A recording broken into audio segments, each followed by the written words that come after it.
अस्सलाम वालेकुम। आज वीक 12 के लेक्चर को स्टार्ट करने से पहले हम वीक 11 को जल्दी से रिकैप कर लेते हैं। हमारा जो टॉपिक था वो बेसिकली लिंक का डेटा टेबल के ऊपर डिफरेंट ऑपरेशंस के बारे में था। हमने लास्ट वीक में डेटा टेबल को पहले थोड़ा सा एक्सप्लोर किया था, फिर डेटा कॉलम्स कैसे ऐड होती हैं डेटा टेबल में, और फिर डेटा रोज़ कैसे ऐड करते हैं, ठीक है। और फिर हमने लिंक के मुख्तलिफ ऑपरेशंस डेटा टेबल पे अप्लाई किए थे। हम उसी को आगे कंटिन्यू करेंगे। आज मैं आपको लिंक टू डेटा टेबल, क्योंकि एग्जांपल हम वही वाली है तो इसलिए उसी को दोबारा हम ऐड करेंगे अपने प्रोजेक्ट में। मैं आज आपको उसमें स्टार्टअप में दिखा दूंगा, और मज़ीद जो हमने जहाँ पर लिंक की क्यूरीज़ को स्टॉप किया था वहाँ से आगे हम चलेंगे। हम जो है ना आज सबसे पहले लिंक में ग्रुप जॉइन के बारे में पढ़ेंगे, और फिर उसके बाद हम नेक्स्ट इनर जॉइन है, फिर लेफ़्ट आउटर जॉइन है, और फिर क्रॉस जॉइन है। क्योंकि ये सारी चीज़ें हम पहले लिंक कलेक्शंस में पढ़ चुके हैं, इसलिए हम यहाँ पर थोड़ा सा स्पीड से इसको गो थ्रू करेंगे। और यही सेम चीज़ें फिर हमारा जो नेक्स्ट सेक्शन होगा वो XML डॉक्यूमेंट का होगा। यही सेम चीज़ें हम XML डॉक्यूमेंट के ऊपर अप्लाई करेंगे, ठीक है। तो XML डॉक्यूमेंट को मैं आपको थोड़ा सा इसका बैकग्राउंड दे दूंगा और इसके फॉर्मेट के बारे में बता दूंगा, और एग्जैक्टली ये लिंक के सारे operation, aggregation, where, order by, then by, group by और इनर जॉइन, ठीक है। ये सारी चीज़ें हम फिर रिपीट करेंगे, क्योंकि ये सारी विद माइनर चेंजेस के साथ हैं, मतलब ऑलमोस्ट सेम है, इसलिए हम इसको जो है थोड़ा सा फास्ट ट्रैक में स्टडी करेंगे। तो चलें हम स्टार्ट करते हैं आज का लेक्चर। आज सबसे पहले हम जो पिछले भी हम देख चुके हैं लेक्चर में, हमने डेटा टेबल को सबसे पहले जो है ना स्टार्टअप में इसके लिए एक लाइब्रेरी ऐड की है जिसका नाम था सिस्टम डॉट डेटा। इसके बाद हमने डेटा टेबल की क्लास का एक ऑब्जेक्ट लिया जिसका नाम हमने DT डिपार्टमेंट्स रखा, ठीक है। अच्छा, DT डिपार्टमेंट्स में अगर आपको उसमें थोड़ा सा मैं पहले पिछले वाले लेक्चर के बारे में बता दूं, तो हमने एक डेटा टेबल बनाया था DT एम्प्लॉय के नाम से, और फिर एम्प्लॉय के हमने name, gender, date of birth, salary, city, ये हमने फील्ड्स रखी थी। अच्छा, उसमें हमने उसकी डेटा टाइप साथ मेंशन की थी, लाइक नेम स्ट्रिंग था, फिर जेंडर कैरेक्टर था, डेट ऑफ बर्थ जो है डेट टाइम थी, सैलरी इंटीजर थी, और सिटी इसी तरह स्ट्रिंग। हमने आज एक एक की बजाय दो डेटा टेबल को हम स्टडी करेंगे, क्योंकि हमारा सबसे पहला जो टॉपिक है वो है ग्रुप ज्वाइन का और ज्वाइन का। तो ज्वाइन के लिए एटलीस्ट हमारे पास दो कलेक्शन होनी चाहिए, तो इसलिए हमने दो डेटा टेबल्स बनाई। एक डेटा टेबल हमारे पास जो है वो डिपार्टमेंट के लिए है, उसमें डिपार्टमेंट की आईडी और नेम शामिल है, तो इसलिए हमने एक वेरिएबल लिया डेटा टेबल का जिसका नाम है DT डिपार्टमेंट्स। इसमें हमने दो कॉलम्स ऐड किए हैं, एक कॉलम इंटीजर टाइप का है आईडी के नाम से, और दूसरा है डी नेम के नाम से स्ट्रिंग टाइप का। इन दोनों को हमने पहले डिक्लेयर किया है विद डेटा टाइप्स, और फिर इनको हमने डेटा टेबल जो डिपार्टमेंट का है उसमें ऐड कर दिया। इसका मतलब अब ये जो DT डिपार्टमेंट्स है इसमें दो कॉलम्स हैं, एक आईडी का और एक डी नेम से। फिर हमने इसमें कुछ डमी रिकॉर्ड्स ऐड किए हैं, तब हमने चार वैल्यूज़ ऐड किए हैं। पहला डिपार्टमेंट हमने मार्केटिंग का ऐड किया जिसकी आईडी 100 है, फिर HR का है 101 आईडी के साथ, फिर अकाउंट्स है, एंड QA का डिपार्टमेंट है। एम्प्लॉय वाला हम प्रीवियस लेक्चर में भी देख चुके हैं, इसलिए मैं इसको जल्दी से आगे मूव करता हूँ, क्योंकि एम्प्लॉय के हमने ये कुछ कॉलम्स ऐड किए थे। ये डिपार्टमेंट वाला कॉलम मोस्ट प्रोबेबली पिछले लेक्चर में नहीं होगा, तो इसमें हमने एक नया डिपार्टमेंट आईडी का कॉलम ऐड किया इंटीजर टाइप का, और ये डिपार्टमेंट आईडी यही वाली डिपार्टमेंट आईडी है। तो बेसिकली ये एज ए प्राइमरी की है यहाँ पर, और यहाँ एज ए फॉरेन की रिफ्लेक्ट करेगा, ठीक है। तो हमें यहाँ से पता चलेगा कि ये एम्प्लॉय किस डिपार्टमेंट का है, तो यहाँ एम्प्लॉय में डिपार्टमेंट की आईडी आएगी। डिपार्टमेंट अगर आप आईडी के हिसाब से देखें तो 101 से लेकर 103 तक है हमारे पास, सॉरी 100 से लेकर 103 तक है। अब अगर हमने एम्प्लॉय के रिकॉर्ड्स को देखें तो हमने इनके, जिस तरह फर्स्ट एम्प्लॉय को हम देखें तो नेम है, जेंडर है, date of birth, salary, city है, और इसके एंड पे 100 का मतलब ये डिपार्टमेंट आईडी है, ठीक है। तो हर एम्प्लॉय के साथ हमने डिपार्टमेंट आईडी ऐड कर दी। हमने लास्ट एम्प्लॉय के साथ डिपार्टमेंट आईडी जानबूझ के 0 ऐड किया, इसका मतलब ये है कि ये किसी डिपार्टमेंट से बिलोंग नहीं करता। और डिपार्टमेंट आईडी अगर आप देखें तो 103 कहीं है भी नहीं, जो कि QA डिपार्टमेंट है। इसका मतलब ये है कि QA से कोई एम्प्लॉय बिलोंग ही नहीं कर रहा, QA डिपार्टमेंट में कोई भी एम्प्लॉय नहीं है। ये हमने एक ख़ास पर्पज़ के लिए किया। अगर आपको याद हो तो बेसिकली हम ये ग्रुप ज्वाइन को स्टडी करने के लिए हमने इस तरह का एक सिनेरियो क्रिएट किया। अच्छा, सबसे पहले हम इस प्रोग्राम को स्टार्ट करते हैं, ठीक है।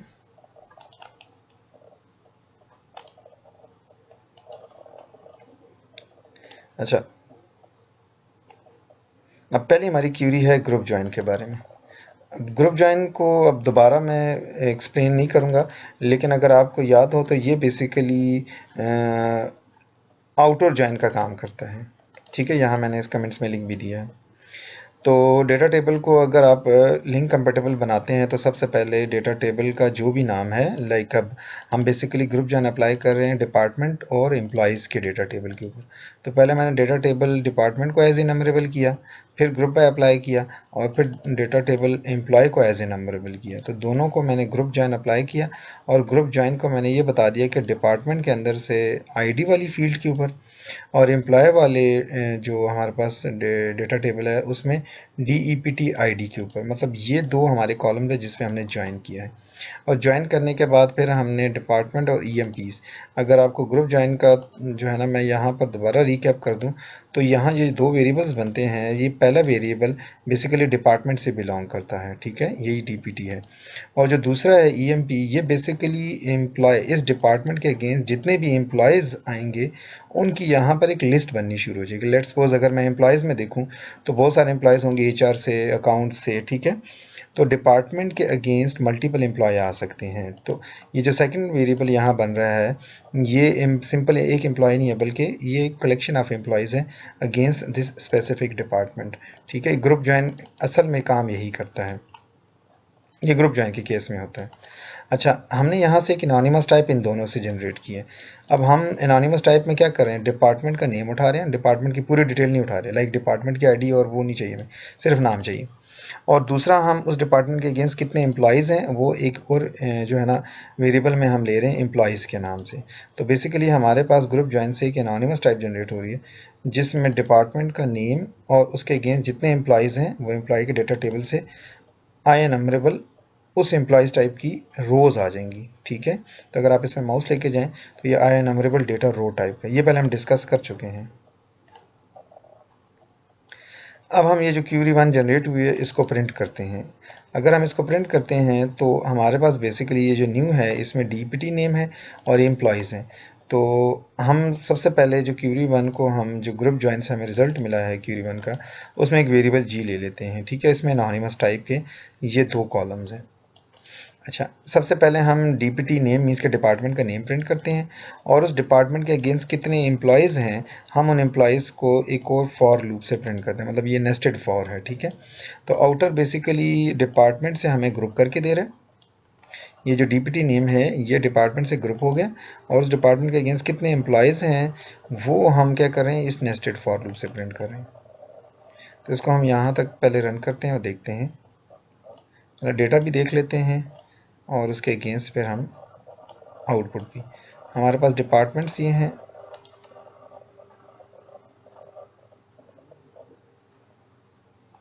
चार डिपार्टमेंट्स हैं। अगर आप ग्रुप ज्वाइन को देखें तो बेसिकली जो ग्रुप ज्वाइन का रिजल्ट है, इससे सबसे पहले इसने प्रिंट किया मार्केटिंग, ठीक है। मार्केटिंग के अगेंस्ट इसने दो एम्प्लॉयज़ प्रिंट किए हैं। अब मार्केटिंग डिपार्टमेंट था हमारे पास ये, क्योंकि हमने, अगर आप क्यूरी में देखें तो आउटपुट में हमने सबसे पहले डिपार्टमेंट का नाम प्रिंट किया और उसके अगेंस्ट कितने एम्प्लॉयज़ हैं उसके वो प्रिंट किया है। अच्छा, ये था जी मार्केटिंग के अगेंस्ट प्रिंट हो गया। अब HR के अगेंस्ट जितने एम्प्लॉयज़ थे वो प्रिंट हो गए, फिर अकाउंट्स के अगेंस्ट। लास्ट में अगर आप देखें तो QA जो सा है वो खाली है, क्यू के अगेंस्ट कोई एम्प्लॉयज़ नहीं है, ठीक है, क्योंकि QA की आईडी थी 103 जो कि किसी एम्प्लॉयज़ के अगेंस्ट हमने मेंशन नहीं की, तो इसलिए QA हमारे पास खाली आ रहा है।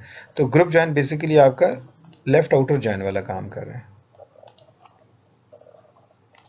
अब नेक्स्ट क्यूरी की तरफ चलते हैं।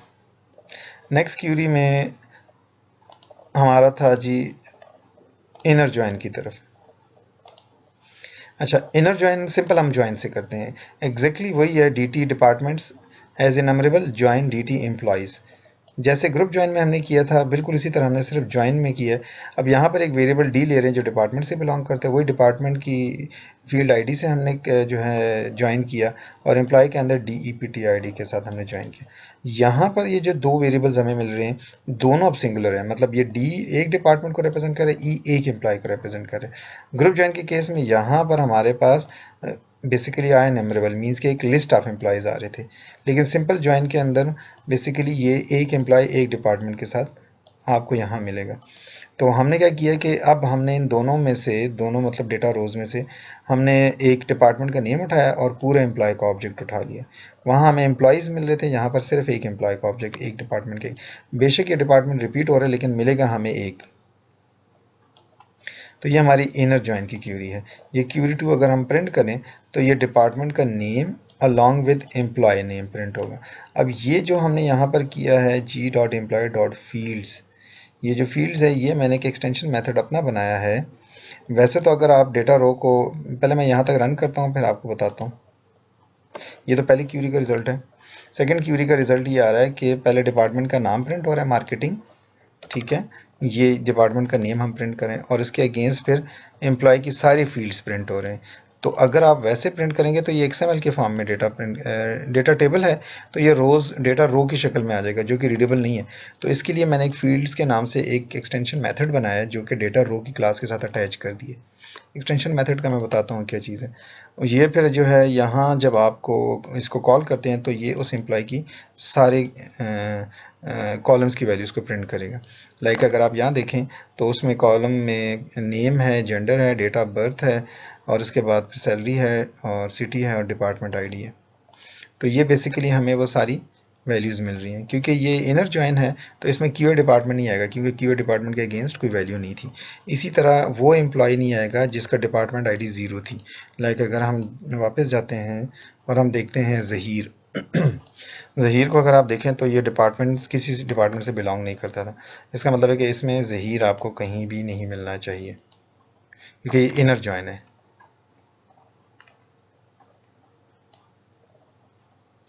अच्छा, अब हम आते हैं ये डॉट फील्ड्स, अगर इसको मैं हटा दूं, लाइक ये जो क्यूरी 2 में था ये चीज़, अगर मैं सिर्फ g.employee प्रिंट करता हूं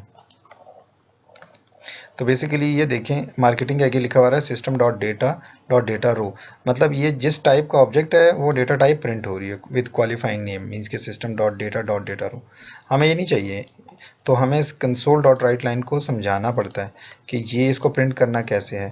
तो बेसिकली इसके अंदर हमने डॉट फील्ड्स के नाम से ये जो फंक्शन है ये एक्सटेंशन मेथड है, ठीक है, और ये जो एक्सटेंशन मेथड है इसको हमने खुद से डिफ़ाइन किया है बजाय बार बार हम कॉल करें। तो अगर आप यहाँ नीचे सबसे एंड पे चलें तो यहाँ मैंने एक स्टैटिक क्लास बनाई है डेटा रो एक्सटेंशन के नाम से, मतलब डेटा रो की एक्सटेंशन की है मैंने, स्टैटिक क्लास बनाई है और इसके अंदर एक स्टैटिक फंक्शन बनाया है पब्लिक टाइप का जो स्ट्रिंग रिटर्न करता है और इनपुट में डेटा रो लेगा।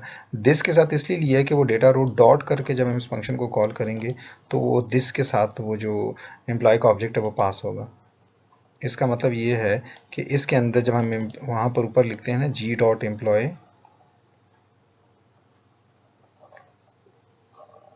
जब हमने ये प्रिंट किया था ये g.employee, तो ये एम्प्लॉय डॉट फील्ड्स किया था तो दिस में ये पास हो रहा है। एग्जैक्टली ऊपर वाली क्यूरी में भी हमने यही चीज़ प्रिंट की हुई है। ये डॉट फील्ड्स मैंने इसलिए बनाया हुआ है ताकि हमें बार बार हर जगह जो है इंडिविजुअल वैल्यू को प्रिंट ना करना पड़े। मतलब डॉट फील्ड में अगर हम जाते हैं तो अगर आप देखें तो मैंने हर एक वैल्यू को कॉमा सेपरेटेड प्रिंट किया हुआ है, मतलब data row of 0, data row of 1 2 3 4 5, 6 के 6 कॉलम को 1 बाय 1 ऐसे प्रिंट किया है। तो ये ऊपर लिखने बार बार लिखने की बजाय मैंने फील्ड्स के नाम से एक एक्सटेंशन मेथड बना के हर एक के लिए कॉल कर लिया ताकि पूरे प्रोजेक्ट में हम फिर इसी को यूज़ कर लें। अब देखें ना यहाँ भी पूरा डॉट फील्ड्स मीन्स के वो सारे फील्ड्स प्रिंट होंगे और फिर यहाँ भी अगर आप देखें तो यहाँ भी सारे फील्ड्स प्रिंट होंगे, ठीक है।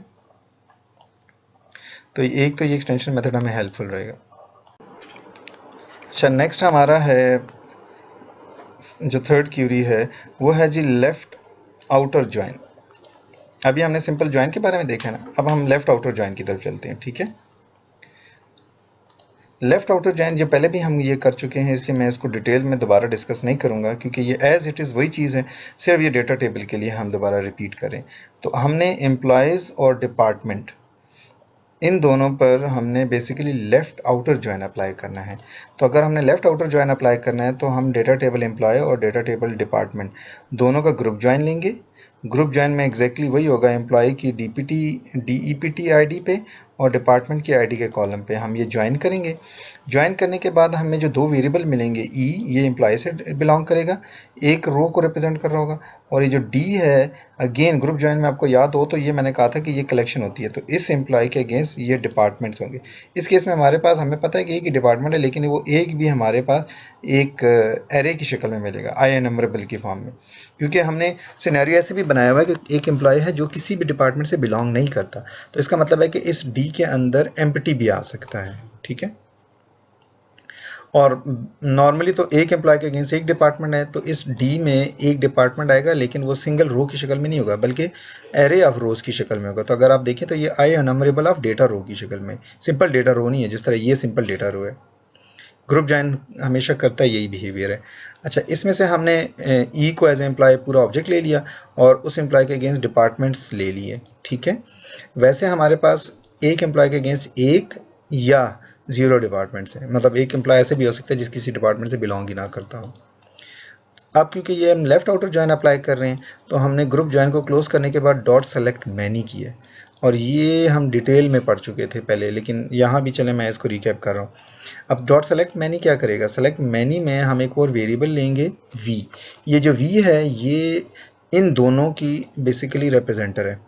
अब v के अंदर एम्प्लॉय है और डिपार्टमेंट्स हैं, तो मैंने v से कहा है कि v डॉट डिपार्टमेंट्स मीन्स कि ये वाली चीज़ जो पीछे हमें ग्रुप जॉइन से मिल रही है, अगर ये डिफ़ॉल्ट ऑफ और एम्प्टी, इसका मतलब ये है कि अगर ये खाली है, डिफ़ॉल्ट इफ़ एम्प्टी, इसका मतलब है कि अगर कोई ऐसा एम्प्लॉय है जो किसी डिपार्टमेंट से बिलोंग नहीं करता, तो ये बेसिकली हमें क्या मिलेगा, एम्प्टी मिलेगा। तो हम उसकी डिफ़ॉल्ट वैल्यू ले लेंगे, क्योंकि ये डिपार्टमेंट यूज़र डिफाइंड टाइप है, तो इसलिए ये इसकी डिफ़ॉल्ट वैल्यू नल मिलेगी हमें, ठीक है। तो हमने इसे ये कहा सेलेक्ट मैनी से कि डिपार्टमेंट के अगेंस्ट अगर कुछ, मतलब एम्प्लॉय के अगेंस्ट कोई डिपार्टमेंट नहीं है, तो हमें उसकी नल वैल्यू रिटर्न कर दें। अब यहाँ पर जो सेकंड पैरामीटर सेलेक्ट मैनी में ए और बी, ये जो हम ले रहे हैं, अगर मैं इसमें माउस लेके जाऊँ, ये जो ए है ये बेसिकली आपको यही जो चीज़ है ये डिपार्टमेंट्स की, ठीक है, ये बेसिकली आपको यहाँ पर रिटर्न कर रहा है, जिसमें ये दो चीज़ें हैं, एम्प्लॉय एंड डिपार्टमेंट, ये ए वी टाइप का ही है, ठीक है। और ये जो बी है ये बेसिकली जो हमने वी डॉट डिपार्टमेंट्स की है ना, ये बी डिपार्टमेंट्स को रिप्रेजेंट कर रहा होगा, डिपार्टमेंट को, मीन्स कि अगर कुछ नहीं मिलेगा तो यहाँ से नल उठा लेगा, अगर मिलेगा तो एक वैल्यू उठा लेगा, ठीक है, क्योंकि पीछे से एरे आ रही थी।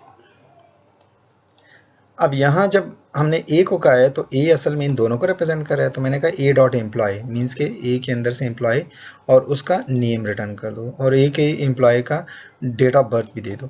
लेकिन एम्प्लॉय का डिपार्टमेंट उठाने के लिए मैं बी को रिक्वेस्ट करूँगा, ठीक है, क्योंकि ये लेफ्ट आउटर जॉइन है, तो हो सकता है कि ए के अगेंस्ट जो एम्प्लॉय हैं उसमें कोई डिपार्टमेंट भी ना हो, तो वो हमें ये बी बताएगा। अब हम बी को कहते हैं कि अगर ये बी नल है, इसका मतलब ये है कि कोई ऐसा एम्प्लॉय जिसका डिपार्टमेंट नहीं है, तो हम उसके against dot dot dots print करेंगे। एल्स मीन्स के अदरवाइज, ये टर्नरी ऑपरेटर हमने यहाँ यूज़ किया है, तो कॉलन का मतलब है एल्स। उस केस में अगर डिपार्टमेंट एग्जिस्ट करता है एम्प्लॉय के अगेंस्ट, तो हम उस डिपार्टमेंट का नेम उठा लेंगे। अच्छा, ये क्यूरी 3 है, हम इसको प्रिंट करते हैं। क्यूरी 3 जो हमने लेफ्ट आउटर जॉइन अप्लाई किया है, इसको रन करते हैं।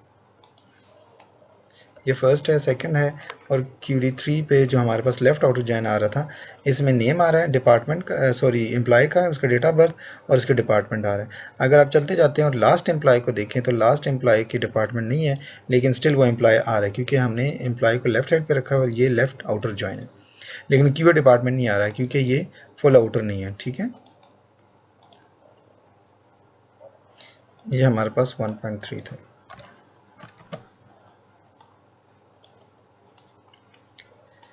अब नेक्स्ट चलते हैं नेक्स्ट क्यूरी की तरफ।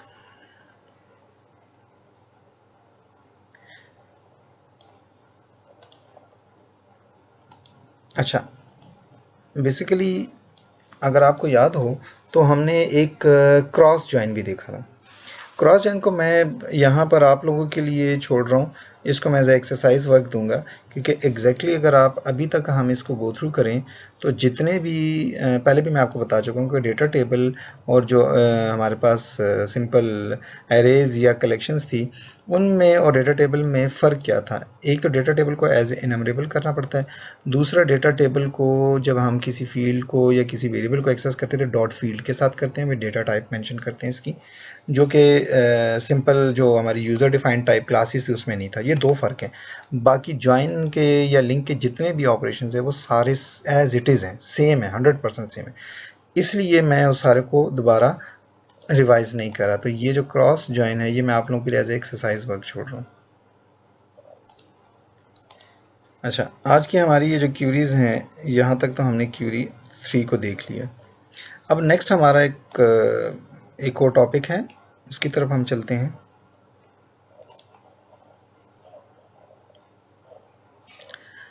अब हम नेक्स्ट डिस्कस करें एक्सएमएल डॉक्यूमेंट। ठीक है, सबसे पहले हमने एक्सएमएल डॉक्यूमेंट के ऊपर भी लिंक की क्यूरीज अप्लाई करनी है, लेकिन पहले मैं आपको एक्सएमएल डॉक्यूमेंट से थोड़ा सा इंट्रोडक्शन करवा दूं।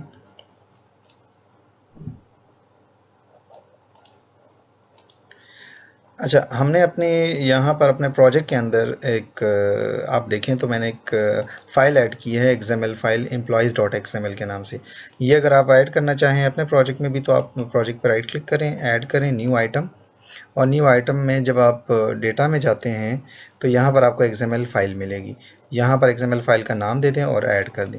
हमारे केस में मैंने एक XML फाइल ऐड की है जिसका नाम है एम्प्लॉयज़, फाइल का नाम है employees.xml। XML के अंदर अगर आपका थोड़ा सा फॉर्मेट पता हो XML डॉक्यूमेंट का तो ये यूज़र डिफाइंड बेसिकली इसके अंदर टैग्स होते हैं। अब जिस तरह मैंने यहाँ पर एक टैग बनाया रूट टैग जिसका नाम है एम्प्लॉयज़। अच्छा, इसके जो जितने भी मैं टैग्स के नाम रखूँगा ये केस सेंसिटिव है, तो इसलिए ये आप लोगों ने थोड़ा सा केयरफुली इस पर जो है ना फोकस करना है और इसके साथ डील करना है। अब जिस तरह एम्प्लॉयज़ का ई कैपिटल है और ये मैंने एक टैग बनाया एम्प्लॉयज़, ये रूट का एक ही, XML पे भी रूट एक टैग होता है, उसी के अंदर मजीद सारे टैग्स होते हैं। एम्प्लॉयज़ का टैग बनाया, एम्प्लॉयज़ के टैग के अंदर मैंने जितने टैग बनाए हैं उनका नाम मैंने एम्प्लॉय रखा है। मतलब एक एम्प्लॉय का टैग है, अगर आप एम्प्लॉयज़ के अंदर जाएँ और उसके अंदर मज़ीद टैग्स हैं तो ये मैंने एम्प्लॉयज़ के अंदर एम्प्लॉय के नाम के बहुत सारे टैग्स बनाए हुए हैं। ठीक है, तो पहले टैग को अगर मैं देखूँ तो टैग का नाम है एम्प्लॉय, उसके अंदर मज़ीद थर्ड हायरार्की में एक और टैग है उसका नाम है नेम, फिर एक और है उसका नाम है gender, date of birth, salary, city, department ID. Basically अगर आप यहाँ से आते हैं जो हमने डेटा टेबल के केस में किया था, हमने सारी फील्ड्स वही रखी हैं। यहाँ भी name, gender, date of birth, salary, city, department ID था, और एम्प्लॉय पे भी आए तो ये वही चीज़ें हैं, बिल्कुल एग्जैक्टली वही चीज़ें हैं सारी। अच्छा, अब थोड़ा सा यहाँ पर मैं आपको ये जो XML डॉक्यूमेंट है इनमें ये जो टर्म्स यूज़ होती हैं हम उसको पहले डिस्कस कर लेते हैं। हम ये जो एक टैग होता है इसको हम एक एलिमेंट कहते हैं। लाइक आप ये समझे कि एम्प्लॉयज़ के नाम से एक एलिमेंट है जो यहाँ से स्टार्ट हो रहा है और यहाँ एंड हो रहा है। तो इसका मतलब ये है कि XML का जो टैग है उसको अब हम अपनी टर्म में यहाँ एलिमेंट कहेंगे। This is an element, employees is basically an element. इसके अंदर मज़ीद अगर आप एलिमेंट के अंदर आए फिर एक टैग है, तो हमने कहा था जो टैग होगा उसको हम एलिमेंट कहेंगे। तो इसका मतलब है कि एक और एलिमेंट, इस एलिमेंट के अंदर मज़ीद एक एलिमेंट है उसका नाम एम्प्लॉय है। एम्प्लॉय के एलिमेंट के अंदर ये टोटल एलिमेंट्स हैं 1 2 3 4 5 6 एलिमेंट्स हैं। पहले एलिमेंट का नाम है नेम, दूसरा जेंडर का एलिमेंट है, डेट ऑफ बर्थ। तो इसका मतलब है हम टैग्स को अब एलिमेंट कहेंगे। तो एम्प्लॉय के अंदर बेसिकली ये हमारे पास एलिमेंट है। अच्छा, ये जो नेम एलिमेंट है इस एलिमेंट की जो ये लिखा हुआ है जिस तरह कासिम है ये इसकी वैल्यू है, तो हम कहेंगे एलिमेंट नेम की जो वैल्यू है दैट इज़ कासिम, जेंडर की जो वैल्यू है दैट इज़ एम। तो हम एलिमेंट, जब हम एलिमेंट कहते हैं तो इसका मतलब ये पूरा है स्टार्ट से एंड तक। जब हम उस एलिमेंट की वैल्यू कहेंगे, मतलब मैं कहूँगा एम्प्लॉय के नेम की वैल्यू, तो आप कहेंगे कासिम। तो वैल्यू से मुराद बेसिकली हमारे पास जो है उस टैग या उस एलिमेंट की अंदर जो डेटा होता है उसको हम कहते हैं। यहाँ पर जितना भी डेटा हमारे पास है ये एज ए स्ट्रिंग स्टोर होता है। मतलब ये कासिम है, ये स्ट्रिंग है, एम ये भी स्ट्रिंग है, डेट ऑफ बर्थ ये भी स्ट्रिंग है। तो इसलिए जब हम इनको प्रोसेस करेंगे तो हम इनको कन्वर्ट करेंगे अपनी डिज़ायर्ड टाइप में। अच्छा, ये सारी चीज़ें अगर आप देखें एम्प्लॉय की, एग्जैक्टली यही एम्प्लॉय का टैग दोबारा रिपीट हो रहा है नीचे लेकिन यहाँ जो ये रिपीट हो रहा है, ये वही टैग्स वही हैं, सिर्फ डेटा चेंज है, मतलब वही नेम जेंडर, लेकिन वैल्यूज़ चेंज है। अगर नेक्स्ट पे जाते हैं तो एग्जैक्टली वही टैग्स हैं, वैल्यूज़ चेंज है, एंड सो ऑन। सब की तरफ अगर आप मूव करें तो सब में एग्जैक्टली यही है। हमने क्योंकि एक ही स्कीमा को फॉलो करना है, इसलिए एक टैग को जो आप वो दे रहे हैं, एलिमेंट्स दे रहे हैं, तो वो सारे सब में मौजूद होने चाहिए। अच्छा, यहाँ हम आते हैं, ये तो हो गया एलिमेंट्स। अच्छा, एक्सएमएल डॉक्यूमेंट के अंदर एक और इम्पॉर्टेंट चीज़ है जो कि हमने डिस्कस करनी है। मेरे पास बेसिकली मैंने इस प्रोजेक्ट में 3 डॉक्यूमेंट्स बनाए हैं। एक और मैंने डिपार्टमेंट के नाम से डॉक्यूमेंट बनाया हुआ है एक्सएमएल का, जिसका मैंने नाम रखा है डिपार्टमेंट्स। अब डिपार्टमेंट्स के अंदर एक और हमने टैग बनाया हुआ है डिपार्टमेंट, और उसके अंदर एक नेम का टैग बनाया हुआ है। ये तो हो गया डिपार्टमेंट। अब यहाँ पर एक नई चीज़ आ रही है, आप यहाँ अगर आप देखें तो यहाँ हमने एक एक्स्ट्रा एक एट्रीब्यूट ऐड किया है। मतलब बेसिकली हम इसको ऐसे भी लिख सकते थे, ID1, इसको यहाँ से ख़त्म कर सकते हैं, लेकिन हमने क्योंकि XML के ये कुछ वेरिएशन इन सबको देखना है, तो मैं चाहूँगा कि हम यहाँ भी कुछ लिखना चाहें तो लिख सकते हैं, या मल्टीपल भी लिख सकते हैं। लाइक अब यहाँ भी कुछ और भी लिख सकते हैं, और भी एट्रीब्यूट्स। अब ये बेसिकली हम इसको कहते हैं एलिमेंट, यहाँ हम इसको कहते हैं एट्रीब्यूट। अब इसका मतलब ये है कि जो डिपार्टमेंट का एलिमेंट है, इसके अंदर बेसिकली एक एट्रीब्यूट है आईडी के नाम का, और एक एलिमेंट है जो नेम से है। ठीक है, तो बेसिकली डिपार्टमेंट का एक एट्रीब्यूट है और एक एलिमेंट है। तो अब बेसिकली हमें एलिमेंट और एट्रीब्यूट में फ़र्क समझ आ गया। अब हम वापस आते हैं एम्प्लॉयज़ की तरफ। अब C# बेसिकली अगर हम C# में जाएँ तो C# हमें एक और लाइब्रेरी है जो हमें ऐड करनी पड़ती है XML को डील करने के लिए। एक तो system.link है जो हम यूज़ करते हैं, एक है अब इस केस में system.xml.link। system.xml.link ये हम जो यूज़ करते हैं, इससे पहले मैं आपको कुछ टर्म्स बता दूँ। अब जो लेट्स सपोज ये मेरा एक टैग है जिसको मैं कहता हूँ एलिमेंट है, एम्प्लॉयज़ के नाम से। इसको एलिमेंट को मीन्स कि इसको यहाँ से लेकर यहाँ से स्टार्ट हो रहा है और जहाँ पर ये एंड हो रहा है, इसको हम अगर C# के किसी डेटा टाइप में स्टोर करेंगे तो उस डेटा टाइप का नाम है X एलिमेंट। इसका मतलब ये है कि ये जो एक टैग है, अगर मैं इसको आऊँ सबसे छोटा ये वाला, तो ये जो टैग है इसको हम एलिमेंट कहेंगे, लेकिन C# में इस डेटा को स्टोर करने के लिए जो डेटा टाइप है that is called X element, X element के नाम से। ठीक है, हम आगे अभी डील करेंगे। सर ये क्लास है, तो ये X एलिमेंट की जो क्लास है ये बेसिकली पूरी एक टैग को अपने पास स्टोर कर सकती है। अब अगर XML को देखें तो XML के रूट पे एक ही टैग होता है। इसका मतलब है कि इस पूरी XML को, जिसका नाम एम्प्लॉयज़ के नाम से जिसका टैग है रूट पे, इस पूरे को मैं एक ही X एलिमेंट के तौर पे अपने पास वेरिएबल में स्टोर कर सकता हूँ। फिर उसके अंदर उसके डिसेंडेंट्स हैं, मतलब चाइल्ड्स हैं, वो तो उसके अंदर ऑटोमेटिकली स्टोर होंगे। ये तो इन शॉर्ट ये है कि मैं एम्प्लॉयज़ के नाम का जो टैग है इसको एक X एलिमेंट कह सकता हूँ और एक X एलिमेंट के वेरिएबल में स्टोर कर सकता हूँ।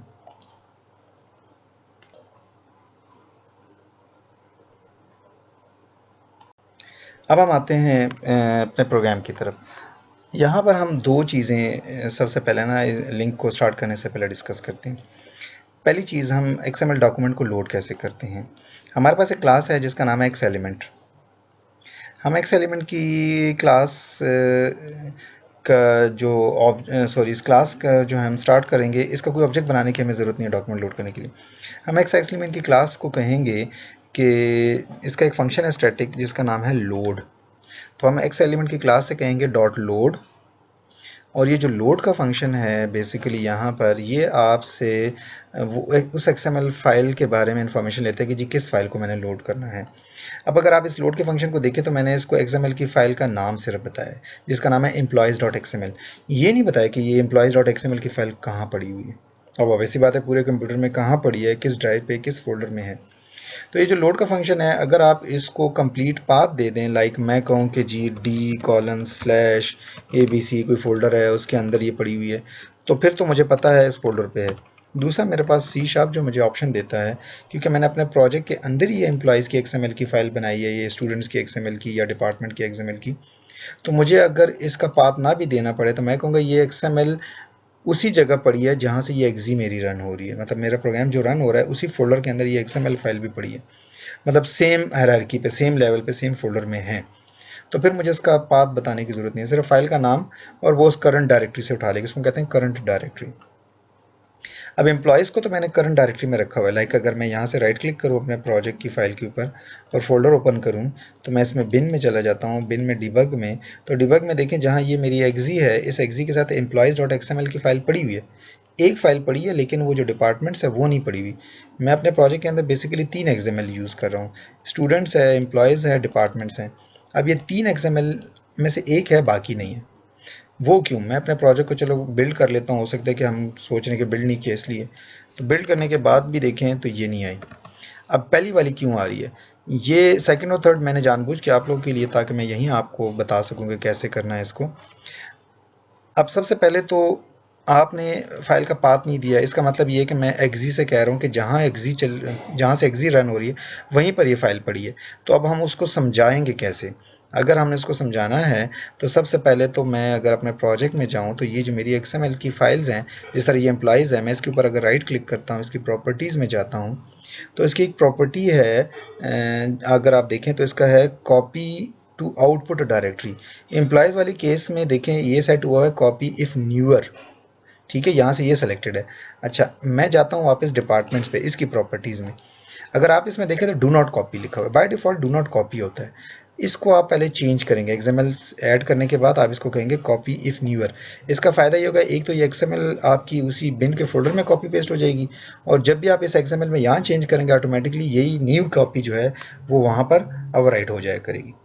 तो एक तो इसको भी मैंने कर दिया है, मैंने अभी स्टूडेंट्स को छोड़ दिया है, ठीक है, ये जो स्टूडेंट्स वाली है इसको मैं ऊपर कर देता हूँ और उसको नीचे।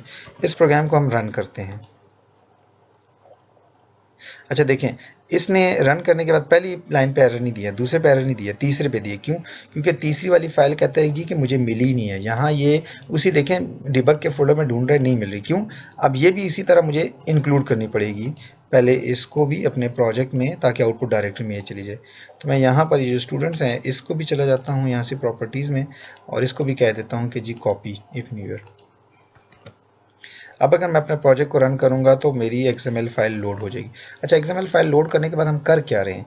अगर आप यहाँ देखें तो ये तो XML फाइल लोड होगी यहाँ तक, xelement.load। उसके बाद फिर मैंने डॉट किया, मतलब इसका मतलब ये कि ये मेरे पास xelement, अगर आप ये देखें इस चीज़ को, अगर मैं यहाँ पर थोड़ा सा चेंज करके लिखूँ var और मैं कहूँ कि जी my file is equal to this, तो बेसिकली ये माई फाइल है क्या चीज़? ये अगर आप यहाँ से देखें तो ये एक XElement है। मैंने आपको कहा था ना एक टैग है एम्प्लॉयज़ के नाम से, मीन्स के पूरे XML का रूट मैंने इसको दे दिया, सॉरी फाइल का नाम दिया, तो ये पूरी रूट को जब ये लोड करता है तो ये एक एलिमेंट है, रूट के अंदर सारा डेटा आ जाता है, लेकिन वो है एक एलिमेंट। अब उस एम्प्लॉयज़ के अंदर ये एक लोड हो गया, इस ऑब्जेक्ट के अंदर जो है ये माई फाइल के अंदर बेसिकली ये सारा, ये वाला टैग आया तो ऑटोमेटिकली ये सारा आ गया इसके अंदर।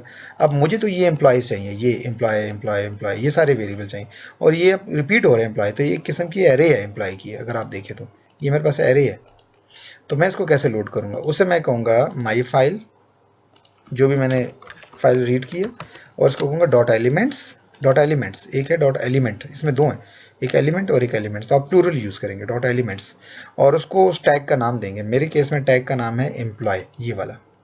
अब ये टैग जितनी दफ़ा रिपीट हो रहा है ये सारा एक एरे की शक्ल में मेरे पास आ जाएगा। तो मैंने कहा जो एम्प्लॉय नाम का टैग है वो सारे एलिमेंट्स इस फाइल से रीड कर लो। तो अब ये जो ऑल एम्प्लॉयज़ है इसका मतलब है सारे टैग्स आ जाएंगे। अब ये var देखें तो ये आई एनमरेबल ऑफ टी टाइप है और टी एक्स एलिमेंट है, इसका मतलब ये कि एक्स एलिमेंट टाइप की पूरी एरे आ गई। तो इसलिए आप अगर आप वन लाइन में लिखना चाहें तो लोड के बाद डॉट एलिमेंट्स कर दें, तो ये सारे डिपार्टमेंट्स आ जाएंगे इसमें, ये सारे स्टूडेंट्स आ जाएंगे इसमें। तो हमने सारे एम्प्लॉयज़, डिपार्टमेंट्स एंड स्टूडेंट्स को रीड कर लिए। तो XML फाइल हमारे पास रीड होके एक आई नंबरेबल की शक्ल में सारे आ गए हैं। अच्छा, पहले हम इसको ना यहाँ तक मैंने जहाँ ब्रेक पॉइंट लगाया ना यहाँ तक रन करते हैं, देखते हैं कि इन वेरिएबल्स में डेटा किस फॉर्मेट में आ रहा है। ठीक है, अब तीनों एग्जाम्पल पे एक तो एरर नहीं आया क्योंकि मैंने तीनों को इंक्लूड कर दिया अपने प्रोजेक्ट में। अगर आप बिन डायरेक्टरी में दोबारा जाएं वापस तो आपको यहाँ देखें तो डिपार्टमेंट्स भी, एम्प्लॉयज़ भी और स्टूडेंट्स तीनों XML आपको मिल गई वापस। अच्छा, पहले मैं देखूँ ऑल एम्प्लॉयज़ में आया क्या है। अगर मैं इसको ओपन करूँ तो ये मुझे बता रहा है बेसिकली यहाँ पर जो डेटा आ रहा है, ये देखें। अब ये पहला टैग आ रहा है पूरा, ये पूरा एम्प्लॉय का टैग है, जिसमें डेटा आ रहा है, इसको मैं बंद ही कर देता हूँ। ये पूरा अगर आप देखें तो ये हमारे पास पूरा एक एम्प्लॉय का टैग स्टार्ट हो रहा है। तो आप देखें पूरे tag along with angle brackets पूरा टैग आ रहा है हमारे पास। तो सारे एम्प्लॉय के जितने टैग्स हैं सारे इसमें आ गए। अच्छा, हम डिपार्टमेंट पे जाते हैं तो डिपार्टमेंट्स के सारे टैग इसमें आ जाएंगे मेरे पास। ये 3 डिपार्टमेंट से तीनों आ रहे हैं। अच्छा, फिर हम स्टूडेंट पे जाते हैं तो स्टूडेंट के टैग सारे मेरे पास आ जाएंगे। तो मेरे पास स्टूडेंट में मैंने थोड़ा रिकॉर्ड ऐड किया हुआ था सिर्फ समझाने के लिए, क्योंकि यहाँ मैंने मल्टीपल वो रख दिए हैं एट्रीब्यूट, ठीक है। तो एक आईडी का और एक जेंडर का, और उसके अंदर मैंने 2 एलिमेंट्स एक्स एलिमेंट टाइप के, मतलब एक नेम और एक डिसिप्लिन ऐड किए, जस्ट एक वैरायटी क्रिएट करने के लिए। लेकिन हमारा फोकस ज़्यादा एम्प्लॉइज़ पे है, इसमें हमने सिर्फ 1 या 2 क्यूरीज अप्लाई किए। अब हम आते हैं अपने नेक्स्ट उसकी तरफ। अब क्योंकि हम बेसिकली XML डॉक्यूमेंट को हमने स्टडी कर लिया, हमें अब ये पता चल गया कि XML डॉक्यूमेंट होता क्या है। XML डॉक्यूमेंट के अंदर बेसिकली जो टैग्स होते हैं वो हमारे पास एक्स एलिमेंट कहलाते हैं C# की टर्मिनोलॉजी में, और उस टैग को हम एक एक्स एलिमेंट के ऑब्जेक्ट में स्टोर कर सकते हैं। क्योंकि XML डॉक्यूमेंट में रूट पे एक ही एलिमेंट होता है, तो इसलिए पूरे XML डॉक्यूमेंट को एक एक्स एलिमेंट के ऑब्जेक्ट में हम लोड कर सकते हैं, और उस एक्स एलिमेंट के अंदर मज़ीद जो चाइल्ड एलिमेंट्स होते हैं उनको भी हम डॉट एलिमेंट्स से पिक कर सकते हैं। और XML फाइल के फॉर्मेट में हमने टैग्स के साथ एट्रीब्यूट्स को भी स्टडी कर लिया, ठीक है। और एट्रीब्यूट को हम देखेंगे कैसे हैंडल करते हैं और एलिमेंट्स को कैसे हैंडल करते हैं। अब हमारा XML क्योंकि हमने देख लिया, XML को हमने रीड भी कर लिया, अब हमारा नेक्स्ट टारगेट है XML के ऊपर लिंक की क्यूरीज अप्लाई करना। एग्जैक्टली सेम वही है। अगर आप ये देखेंगे तो बहुत छोटी सी 2 माइनर चेंजेस हैं जो हम यहाँ भी स्टडी करेंगे, बाकी सारा लिंक वही होगा। तो हम सबसे पहले एग्रीगेशन की तरफ जाएंगे, ठीक है, और फिर इसके बाद मज़ीद ये जो हमारे रिमेनिंग ऑपरेशंस है इसको देखेंगे। तो चलिए हम सबसे पहले एग्रीगेशन की तरफ चलते हैं।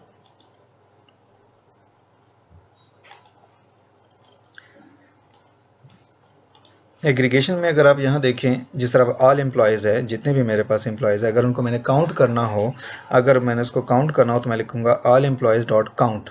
अब ये काउंट यहाँ पर क्या है, ये लिंक का फंक्शन है। उसी तरह वही XML डॉक्यूमेंट है, उसको भी डॉट काउंट था, मतलब ये काउंट को इससे कोई कंसर्न नहीं क्योंकि लिंक का है। अब इसको आप डेटा टेबल दे दें या XML डॉक्यूमेंट का मतलब IEnumerable एक्स एलिमेंट टाइप दे दें, या आपके जो सिंपल हमने एरेज पढ़ी थी उस टाइप का दे दें, तीनों का डॉट काउंट सेम है यहाँ पर, ठीक है।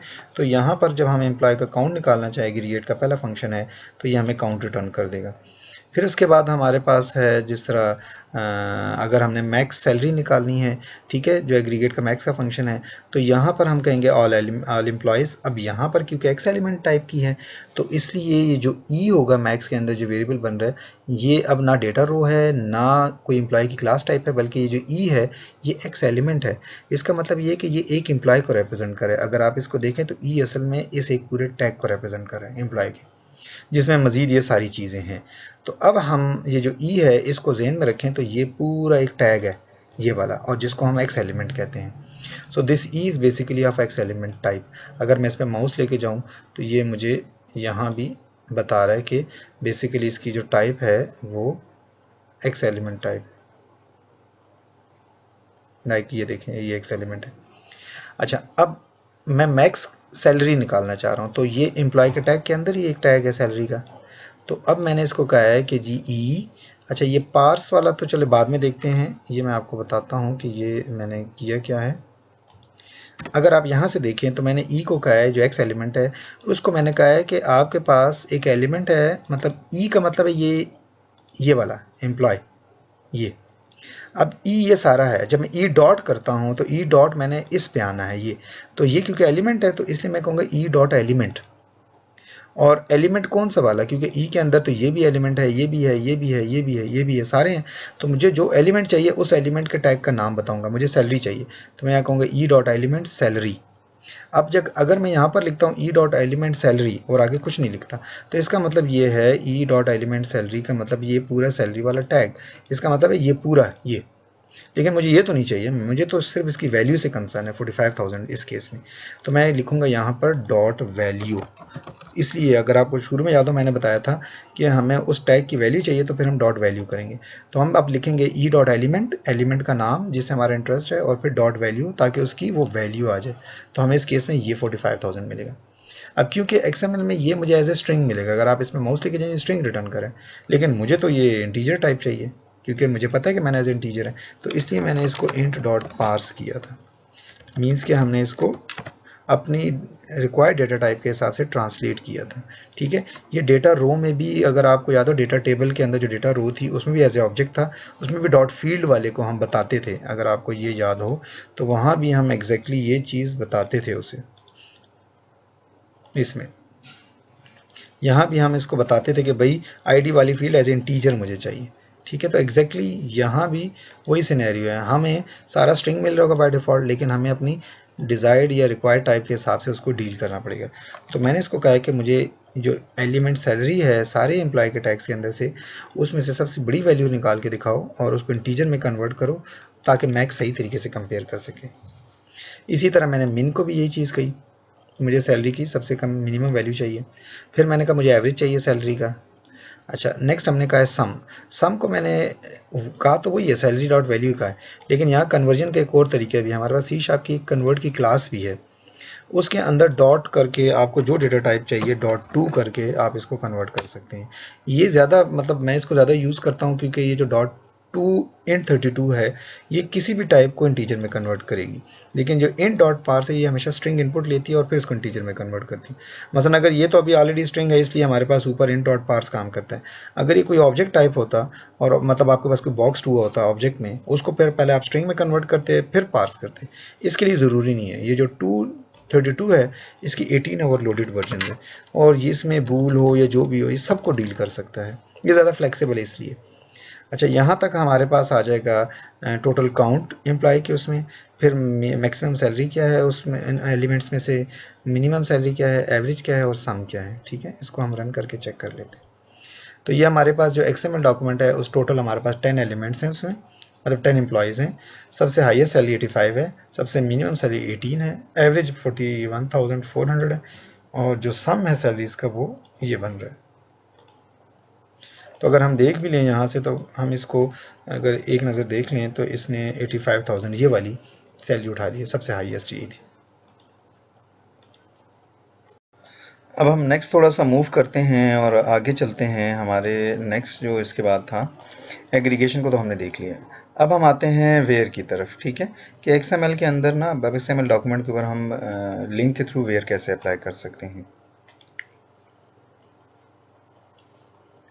अब यहाँ पर अगर आप देखें तो एम्प्लॉयज़ थे हमारे पास, ये एम्प्लॉयज़ के सारे टैग, उसके हमने जो एक्स एलिमेंट की एरे थी उसको हमने कहा कि अब हमें gender wise male employee filter करने हैं। ठीक है, तो उसके लिए हमने क्या किया, ऑल एम्प्लॉयज़, वो जो एक्स एलिमेंट की एरे थी उसको डॉट वेयर, और इसके अंदर फिर एक्स एलिमेंट का एक ऑब्जेक्ट ई ले लिया और यहाँ पर मैंने कहा ई डॉट एलिमेंट।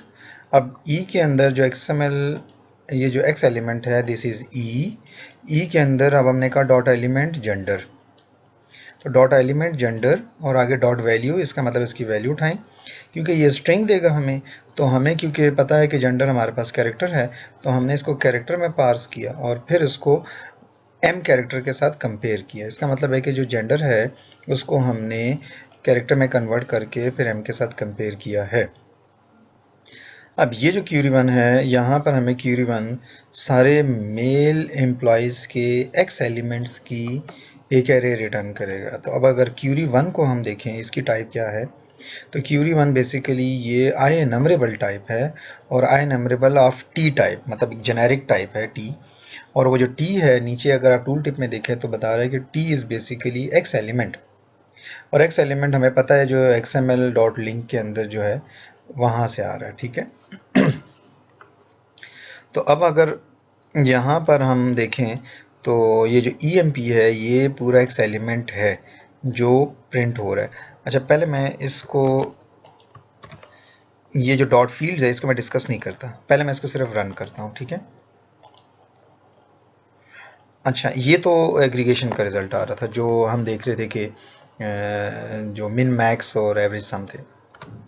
नेक्स्ट हमारे वेयर है एक्सएमएल के ऊपर, हमने कहा जी मुझे सारे मेल एम्प्लॉय चाहिए। देखें ये बड़े मज़े से कॉमा सेपरेटेड दे रहे हैं, ये नहीं कि खुद से उसने दे दिया है, इसके लिए भी हमने एफर्ट किया। लेकिन पहले मैं आपको सिर्फ बता रहा हूँ कि ये सारे मेल जो एम्प्लॉयज़ हैं उनके जो एक्स एलिमेंट के टैग्स का डेटा था, उन टैग्स का डेटा हम उठा के लें। मतलब ये नेम था, gender, date of birth and so on. ठीक है, अब ये आया कैसे है?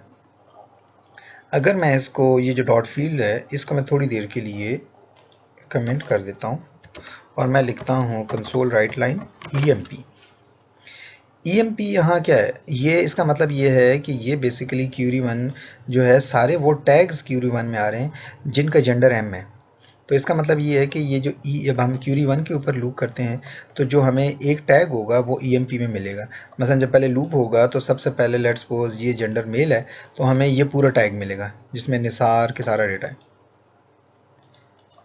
अब जब EMP को हम देखें तो ये एक्स एलिमेंट, इसका मतलब पूरा टैग है। अब मैंने EMP को एज इट इज़ प्रिंट कर दिया, मतलब पूरे एक्स एलिमेंट को मैंने कंसोल राइट लाइन को दे दिया। देखते हैं दोबारा इसको ये क्या करता है। अब देखें इसने क्या किया, डेटा इसने वही प्रिंट किया है, ठीक है, लेकिन इसने किया क्या है कि बजाय ये कि हमारे वो जो कॉमा सेपरेटेड थे उसकी बजाय पूरा टैग प्रिंट कर दिया। मतलब जो EMP है ना, ये पूरा EMP प्रिंट हो गया। फिर जब लूप चला तो नेक्स्ट EMP आ गया। अब हमें अगर डेटा XML के फॉर्म में चाहिए तो फिर तो पूरी EMP को आप प्रिंट कर दें। अगर आपको नहीं चाहिए तो फिर आप इसको, एक तो तरीका ये कि मैं कहूँ EMP डॉट एलिमेंट और एलिमेंट नेम, इसको प्रिंट कर दें, मतलब एम्प्लॉय के अंदर जो नाम है वो। अब देखें ये मैंने सिर्फ element dot name dot value नहीं लिखा। देखते हैं इसको रन करके फिर। अब ये देखें सिर्फ नेम के टैग्स प्रिंट हो रहे हैं, सारे एम्प्लॉयज़ के सिर्फ नाम प्रिंट हो रहे हैं। लेकिन हमें टैग नहीं चाहिए, हमें सिर्फ अगर इससे कंसर्न है कासिम से, हमें ये स्लैश स्लैश ये नहीं चाहिए। तो फिर हम क्या करते हैं, डॉट वैल्यू, तो अब सिर्फ नाम प्रिंट होगा। ठीक है, ये कासिम नासरी। अब मैं कासिम के साथ मैं कहता हूँ कि जी कॉमा करके मैं कुछ और भी प्रिंट करना चाह रहा हूँ, तो EMP dot element gender dot value, EMP dot element dot date of birth, तो ये सारे आपको वन बाय वन प्रिंट करने पड़ेंगे। अब बजाय इसके कि हम ये वाला काम करें, हमने क्या किया, हमने कहा EMP डॉट फील्ड्स। अगेन ये फील्ड्स क्या है, बिल्कुल डेटा टेबल की तरह यहाँ भी हमने एक एक्सटेंशन क्लास बनाई है। वहाँ डेटा रो के क्योंकि टाइप का डेटा था सारा, यहाँ XML है तो वो एक्स एलिमेंट टाइप है, तो हमने एक्स एलिमेंट की क्लास की एक एक्सटेंशन क्लास बनाई, इसका नाम रखा है एक्स एलिमेंट एक्सटेंशन। ये हमने एक स्टैटिक क्लास बनाई है। हमेशा याद रखें किसी भी क्लास टाइप का अगर आप कोई फंक्शन मतलब किसी क्लास को एक्सटेंड करना, असल में ये एक्सटेंशन का कंसेप्ट है। एक्सटेंड का मतलब ये है कि अगर आप ये देखें तो आपको ये जो डॉट फील्ड्स नज़र आएगा, ये ऐसा लग रहा है जैसे ये EMP मीन्स के एक्स एलिमेंट के अंदर अगर आप डॉट करें तो आपको बहुत सारे फंक्शन नज़र आएंगे। लेकिन ये जो डॉट फील्ड्स वाला फंक्शन है इसके साथ देखें ये एक एरो नज़र आ रहा है। इसका मतलब है ये जो फील्ड्स का फंक्शन है ये एक्स एलिमेंट की क्लास के अंदर नहीं है, बल्कि ये हमने लॉजिकली इसके साथ अटैच किया है।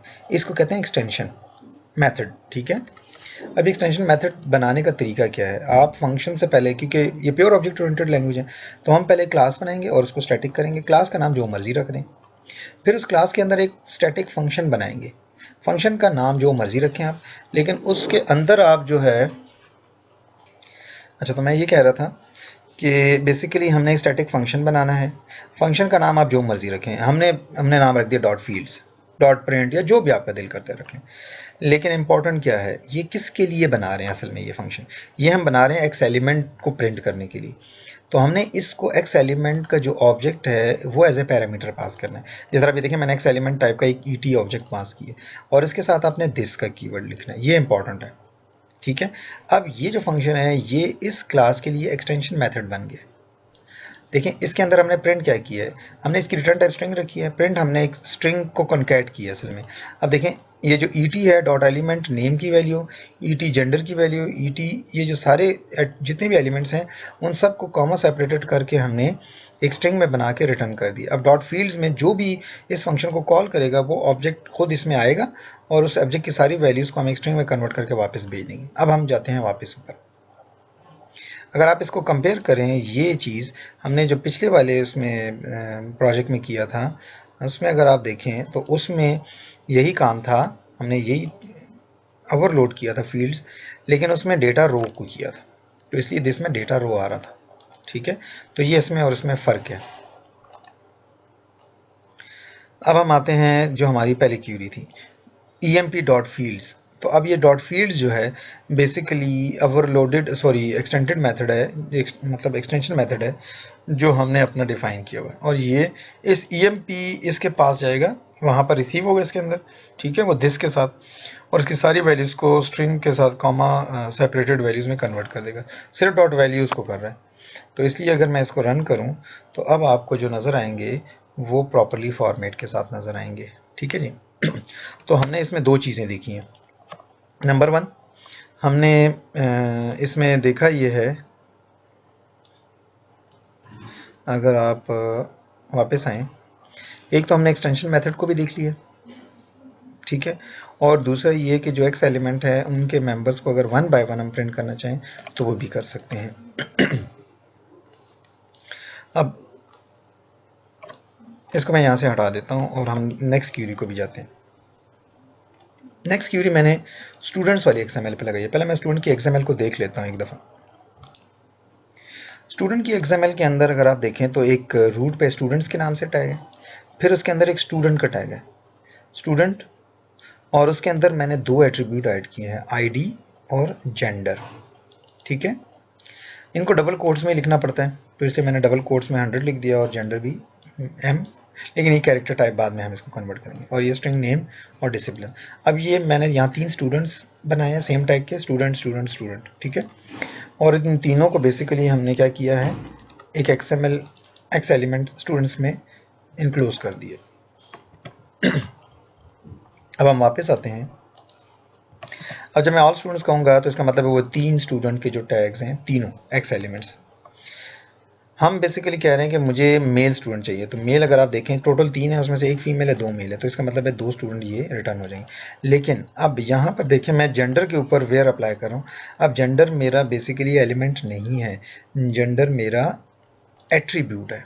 ठीक है, तो यहाँ पर हमने, अगर मैं लेट्स सपोज पुराने वाले तरीके से करता हूँ डॉट एलिमेंट, और मैं कहता हूँ कि जी ऑल स्टूडेंट्स डॉट वेयर, और where e is x element of student type, और यहाँ से जो है मैं इसको जो है अब लेट्स सपोज, अच्छा हमने ये जो ई डॉट एलिमेंट जेंडर है, ये डॉट एलिमेंट जानबूझ के लिखा है मैंने। ठीक है, अगर आप स्टूडेंट में देखें तो जो जेंडर है वो एलिमेंट नहीं है, वो एट्रीब्यूट है, लेकिन हम देखते हैं कि इससे क्या होता है। तो मैंने लिखा है E dot element gender, and gender को मैंने कैरेक्टर में कन्वर्ट किया और फिर इसको एम से कंपेयर किया। ठीक है, तो हम यहाँ तक पहले इस प्रोग्राम को रन करते हैं। तो ये तो आपकी एम्प्लॉय वाली की क्यूरी की आउटपुट आ गई। अब इससे क्या हुआ, इससे यहाँ क्या रुक जाता है, हमने एक स्टेप आगे किया इसको। अच्छा, इसने कहा ई डॉट एलिमेंट जो भी जेंडर है और इसकी वैल्यू और ऑल स्टूडेंट्स में से। ठीक है, अब ये जो क्यूरी 01 है, इसको अगर हम देखें तो ये हमें कह रहा है कि जी है ही कुछ नहीं, मतलब क्यूरी 1 में बेसिकली ये हमारे पास कुछ नहीं आया। तो ये क्या करेगा, ये यहाँ आपका प्रोग्राम क्रैश कर रहा है। ठीक है, अब रीज़न इसकी क्या है, अगर मैं इसको थोड़ा सा आपको डिटेल में दिखा दूँ। असल में होता ये है कि एक तो आपको पता है ये डेफर्ड क्यूरी है। ठीक है, जैसे ही ये फॉर ईच में एंटर हुआ तो इसने क्यूरी को एग्जीक्यूट किया। अब क्यूरी को एग्जीक्यूट किया तो ई डॉट एलिमेंट जो है, ये ई डॉट एलिमेंट, अगर आप इसको देखें तो एलिमेंट तो है ही नहीं, ई डॉट एलिमेंट को तो कुछ मिलेगा ही नहीं। जब ई डॉट एलिमेंट जेंडर को कुछ नहीं मिलेगा तो उसकी वैल्यू क्या होगी, कुछ भी नहीं। जब आप इसको पार्स करेंगे तो सिस्टम क्रैश होगा। ठीक है, तो इन शॉर्ट अगर हम XML के हिसाब से देखें तो हमें जेंडर को पिक करने के लिए डॉट एलिमेंट की बजाय डॉट एट्रीब्यूट करना पड़ेगा। ठीक है, चलें अब हम चलते हैं आगे। ये हो गए सारे एम्प्लॉयज़। अच्छा, ये देख लेते हैं कि ये किस वजह से आ रहा है। हाँ ठीक है, इसको जो टू फील्ड था ना, हमने बेसिकली ये मैं आपको समझाता हूँ। ये वाला इसको डॉट टू फील्ड इसलिए क्योंकि वो जो डॉट टू फील्ड था वो हमने एम्प्लॉय के एक्स एलिमेंट के लिए बनाया था। उसमें हमने जितने एट्रीब्यूट्स पिक किए थे वो ये सारे थे। अब क्योंकि स्टूडेंट में तो है एक आईडी है, जेंडर है, नेम है और डिसिप्लिन है, लेकिन कुछ एट्रीब्यूट्स हैं और कुछ एलिमेंट्स हैं, सॉरी कुछ एट्रीब्यूट्स और कुछ एलिमेंट है। तो इसलिए इसके लिए जो ओवरलोडेड है वो तो हमारे पास है ही नहीं। मतलब अगर आप मैं उसको इन लाइन वहीं प्रिंट कर देता हूँ ताकि दोनों सिनेरियोज भी आपके सामने आ जाएंगे। अब अगर मैंने लेट्स सपोज एम्प्लॉयज़ का तो हो गया, मैं अगर स्टूडेंट्स को प्रिंट करना चाहता हूँ तो मैं यहाँ पर लिखूँगा std डॉट एलिमेंट, एलिमेंट में नेम डॉट वैल्यू, ठीक है। अच्छा, इसको मैं प्रिंट करूँगा पहले नेम, फिर उसके बाद आईडी, फिर उसके बाद जेंडर, फिर उसके बाद डिसिप्लिन, ठीक है। तो हम इनको वन बाय वन प्रिंट करते हैं।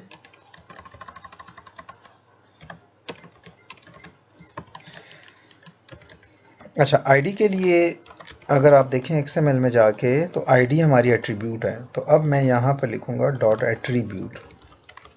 अच्छा, इसमें एक प्लूरल भी है, एट्रीब्यूट्स भी है, वो नहीं, हमने एट्रीब्यूट यूज़ करना है, ठीक है। अच्छा, इसके बाद मैं चाह रहा हूँ कि जी जेंडर प्रिंट हो, तो जेंडर भी एट्रीब्यूट है, और फिर डिसिप्लिन, तो डिसिप्लिन जो है हमारा एलिमेंट होगा। तो हम यहाँ पर करते हैं जेंडर, जो कि हमारे पास यहाँ पर एट्रीब्यूट है, और एलिमेंट में हमारे पास डिसिप्लिन है। तो ये जो टोटल अब हम प्रिंट कर रहे हैं इसमें स्टूडेंट की ये डिटेल प्रिंट कर रहे हैं। अच्छा, अब ये देखें, यहाँ तक एम्प्लॉय प्रिंट हो गए थे। अब मैंने मेल स्टूडेंट्स कहा, तो मेल तो हमारे पास क्योंकि एक्सएमएल मैंने छोटी सी बनाई थी इसमें दो ही थे, तो वो उसका नाम और बाकी डिटेल आ गई, ठीक है। तो ये दो ही थे हमारे पास। यहाँ तक हो गया जी हमारे पास एक्सएमएल के डॉक्यूमेंट के अंदर के एट्रीब्यूट्स और एलिमेंट्स, दोनों सिनेरियोज को, और दोनों को हम यूज़ कैसे करते हैं। अगर आपने वेयर में यूज़ करना है, ठीक है, किसी एट्रीब्यूट को, तो डॉट एट्रीब्यूट लिखेंगे। एलिमेंट को करना है तो डॉट एलिमेंट, प्रिंट करना है तो प्रिंट के वक्त भी वही आप उसके हिसाब से डिसाइड करेंगे कि वो एट्रीब्यूट है या एलिमेंट है। अच्छा जी, नेक्स्ट हम चलते हैं ऑर्डर बाय की तरफ। अब ऑर्डर बाय एक्सएमएल में भी एग्जैक्टली उसी तरह ही है, ठीक है। मैंने अब एम्प्लॉयज़ को लिया, एम्प्लॉयज़ को हमने किया कि जी हम कहते हैं जी एम्प्लॉयज़ को नेम वाइज हम सॉर्ट करना चाह रहे हैं, तो मैंने लिखा all employees dot order by e, where e is x element representing the employee tag. तो हमने उस टैग को कहा कि जी उसके पास जो नेम का सब टैग है उसकी वैल्यू से मुझे सॉर्ट कर दो ऑर्डर बाय, ये असेंडिंग ऑर्डर में, ठीक है। तो सॉर्ट बाय नेम हो जाएगा। अब ये आ रहे हैं एम्प्लॉयज़ सॉर्ट बाय नेम, तो ये अगर आप देखें तो अल्फ़ाबेटिकली नेम वाइज सॉर्ट हो रहे हैं, ठीक है। इसी तरह आप ऑर्डर बाय डिसेंडिंग भी कर सकते हैं। नेक्स्ट अगर आप क्यूरी देखें तो इसमें मैंने कहा है ऑर्डर बाय डिसेंडिंग, लेकिन इसमें मैंने डिफरेंट एट्रीब्यूट कर दिए। एम्प्लॉयज़ को मैंने डेट ऑफ बर्थ से कर दिया। अब क्योंकि डेट ऑफ बर्थ को पहले हम इसको ऐसे ही कर लेते हैं, ठीक है। मैंने डेट ऑफ बर्थ को जो वैल्यू ली है स्ट्रिंग, उसको हमने कन्वर्ट किया है डेट टाइम में, मीन्स के पास किया, तब डिसेंडिंग को पास किया है, ठीक है, वरना ये सही काम नहीं करेगा। लेट्स सी, पहले हम इसको देख लेते हैं। तो अब ये डिसेंडिंग ऑर्डर में डेट ऑफ बर्थ है, ठीक है, तो यंगेस्ट एम्प्लॉय सबसे ऊपर आ जाएगा। ये तो पुरानी क्यूरीज़ हैं, ये सॉर्ट बाय नेम है और ये sort by date of birth है, ठीक है। तो 2002 वाला सबसे बड़ी वैल्यू, क्योंकि 9/2/2002 सबसे बड़ी यही है, ठीक है। फिर 2001, 99, 98, 97, 93 और ये 95 की दो आ रही हैं। तो एक है आपकी 10th मंथ की और एक है 6 मंथ की, तो 10th वाली पहले आ रही है, ठीक है। अगर मैं इसको पार्स नहीं करता तो एरर ये नहीं देगा, ठीक है, लेकिन ये एज ए स्ट्रिंग इसको कंपेयर करेगा, जिसमें चांसेस हैं गड़बड़ के।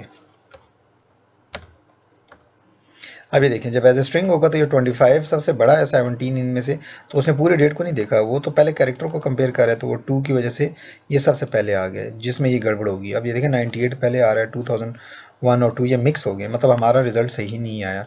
तो इसका मतलब ये है कि मुझे प्रॉपरली उसको उस टाइप के हिसाब से डील करना पड़ेगा, तो इसलिए हमें कन्वर्ट करना है ताकि हमारे रिजल्ट पे इफेक्ट ना हो। क्योंकि ये नहीं देखना कि हो सकता है कि आप सिंटैक्स एरर नहीं आ रहा तो लाजमी नहीं है, इससे तो लॉजिकल एरर आ रहा है, ठीक है। तो उसके डेटा टाइप के हिसाब से उसको डील करना है। अगर आप डेट टाइम डॉट, जिस तरह हमने इंट में किया था, इंट पार्स, कैरेक्टर में कैरेक्टर, स्ट्रिंग में स्ट्रिंग पार्स, तो यहाँ अगर आप ये वाला डेट टाइम पार्स नहीं यूज़ करते तो कन्वर्ट की क्लास का भी है, convert dot to date time, ये भी है, ठीक है। दोनों यूज़ कर सकते हैं जो आपको आसान लगता है। अच्छा जी, नेक्स्ट हम चलते हैं अब अपनी क्यूरी 4 की तरफ। क्यूरी 4 में अगर आप देखें वही एम्प्लॉयज़ को हमने दोबारा वेयर किया और वेयर में हमने कहा कि जी आप मुझे जेंडर दे दें और उसके बाद जो है उसको सॉर्ट बाय सिटी कर दिया। ठीक है, तो एक तो ये होगा कि मुझे रिज़ल्ट जो है अगर आप देखें तो मुझे ये मेल एम्प्लॉयज़ और सॉर्टेड ऑर्डर में सिटी वाइज मिलेंगे। ठीक है, इस्लामाबाद, लाहौर, रावलपिंडी से। अच्छा, अब ये क्यूरीज बिल्कुल सेम वही हैं, जस्ट रिपीट हो रही हैं, इसलिए इसके सिंटैक्स पे अब इतना वो नहीं करना, जस्ट आप XML के हिसाब से हम देख रहे हैं। नेक्स्ट क्यूरी में हमने ऑर्डर बाय किया और फिर देन बाय, मीन्स के मल्टीपल ऑर्डर बाय। हमने सिटी वाइज सॉर्ट किया और सिटी के अंदर जो एम्प्लॉयज़ हैं उनको हाईएस्ट सैलरी के हिसाब से देख रहे हैं हम। ठीक है, अगर आप ये देखें तो ये हमारे पास आ रहे हैं सिटी वाइज, लेकिन सैलरी मतलब 34 35 ये मिक्स हैं। लेकिन नेक्स्ट में हमने क्या किया है, सिटी वाइज सॉर्ट किया है सारे एम्प्लॉयज़ को और उनमें जो हाईएस्ट सैलरी है उसको पहले ले आए। इस्लामाबाद में 35 है, लाहौर में 85 35 है, एंड सो ऑन, एंड फिर पिंडी में इस हिसाब से। ठीक है। अच्छा, नेक्स्ट हम चलें अगर इससे आगे तो हमने ग्रुप बाय अप्लाई किया है। ग्रुप बाय भी वही है सेम। अब मैंने ऑल एम्प्लॉयज़ को कहा क्योंकि सिटी रिपीट हो रहा है तो मैंने उसे कहा कि जी मुझे ग्रुप बाय सिटी कर दो। ठीक है, एग्जैक्टली वही आई ग्रुपिंग टाइप का जो है ना वो बनेगा आई एनमरेबल, और आई ग्रुपिंग टाइप के मतलब बेसिकली एरे बनेगी। तो ये जो जी है ये अब आपको ग्रुप रिप्रेजेंट करे। अब ग्रुप के अंदर क्योंकि सिटी की है तो जो जी डॉट की है ये मेरे पास सिटी है। और अगर मैंने साथ ये बताना है कि हर ग्रुप में मतलब सिटी वाइज ग्रुप कर रहा हूँ और हर ग्रुप में कितने एम्प्लॉयज़ हैं तो जी डॉट काउंट भी कर सकते हैं। ये बिल्कुल वही है जो हम पहले कर चुके हैं। ठीक है, प्रीवियस लेक्चर में आप गो थ्रू कर सकते हैं इसको। अच्छा, इसके बाद अब जब भी हम ग्रुप बाय लगाते हैं तो हम ग्रुप बाय का रिजल्ट प्रिंट करने के लिए नेस्टेड फॉर लूप अप्लाई करते हैं। तो आउटर जो फॉर लूप होता है वो ग्रुप लेवल पे डेटा प्रिंट करता है, मतलब ग्रुप का नाम जो कि की है, और अगर ग्रुप का कोई मिन मैक्स काउंट या इस तरह की कोई चीज़ हो तो फिर आप एग्रीगेट फंक्शन अप्लाई करें ग्रुप पे। उस ग्रुप के मेंबर्स को प्रिंट करना हो तो जी के ऊपर आप एक और फॉर लूप अप्लाई करें। अब क्योंकि ये XML डॉक्यूमेंट है तो ये जो ग्रुप है उसके अंदर सारे एक्स एलिमेंट टाइप का डेटा होगा और x element co dot fields करके हम नहीं प्रिंट कर सकते क्योंकि ये दोबारा इसने क्रैश होना है। तो सॉरी, बल्कि ये एम्प्लॉय है ये ठीक काम करेगा। तो यहाँ पर अब हम ग्रुप बाय क्या कर रहे हैं, सिटी कर रहे हैं। ठीक है, इस पे आते हैं। ये हमारा आ गया ग्रुप बाय XML में जो अप्लाई हो रहा है। तो ये सिटी का नाम आ गया रावलपिंडी, उसमें टोटल 4 एम्प्लॉयज़ हैं, चारों के चारों आ गए। फिर इसी तरह नेक्स्ट सिटी है और इनके रिकॉर्ड आ गए। अच्छा जी, इसके बाद नेक्स्ट हमारे पास जो लास्ट क्यूरी है वो है ज्वाइन का। ज्वाइन पे हम करते हैं वही हम बेसिकली हमारे पास अब डिपार्टमेंट्स है और एम्प्लॉयज़ है तो हमने एम्प्लॉय और डिपार्टमेंट को ज्वाइन किया है। ठीक है, तो हमने एम्प्लॉय को डिपार्टमेंट के साथ ज्वाइन किया है और डिपार्टमेंट आईडी के ऊपर। अब एम्प्लॉय के पास DPT आईडी थी और एम्प्लॉय के पास जो था वो आईडी सॉरी डिपार्टमेंट के पास जो आईडी था वो बेसिकली एट्रीब्यूट था। अगर डिपार्टमेंट में देखें तो मैंने आईडी को एट्रीब्यूट रखा हुआ है। इसका मतलब ये कि एक में ये आईडी एट्रीब्यूट है और दूसरे में आईडी जो सी है वो एलिमेंट है। ठीक है, तो कोई फ़र्क नहीं पड़ता, हम ज्वाइन कर सकते हैं फिर भी। ठीक है, ये मैंने जानबूझ के ऐसे सिनेरियो बनाया। तो हमने एम्प्लॉय को डिपार्टमेंट के साथ ज्वाइन किया। एम्प्लॉय के अंदर एलिमेंट है DPT आईडी और डिपार्टमेंट के अंदर एट्रीब्यूट आईडी, इन दोनों को ज्वाइन किया। एग्जैक्टली वही दो ऑब्जेक्ट आ गए हमारे पास एम्प्लॉय और डिपार्टमेंट के, और उनमें से एक एनोनिमस ऑब्जेक्ट ले लिया, मीन्स के एम्प्लॉय का नेम और डिपार्टमेंट का नेम, फिर हमने एम्प्लॉय का जेंडर और एम्प्लॉय का डेट ऑफ बर्थ ले लिया। ठीक है, और ये एनोनिमस ऑब्जेक्ट है तो इसको हम डॉट फील्ड्स करने की ज़रूरत नहीं है। एनोनिमस ऑब्जेक्ट तो डायरेक्ट प्रिंट हो सकता है। ठीक है, इसको एक दफ़ा रन कर लेते हैं। ये वाला आ गया। ठीक है, तो ये जो आपके टैग्स ये आ रहे हैं तो ये एनोनिमस ऑब्जेक्ट प्रिंट हो रहे हैं। सही है, दैट्स इट।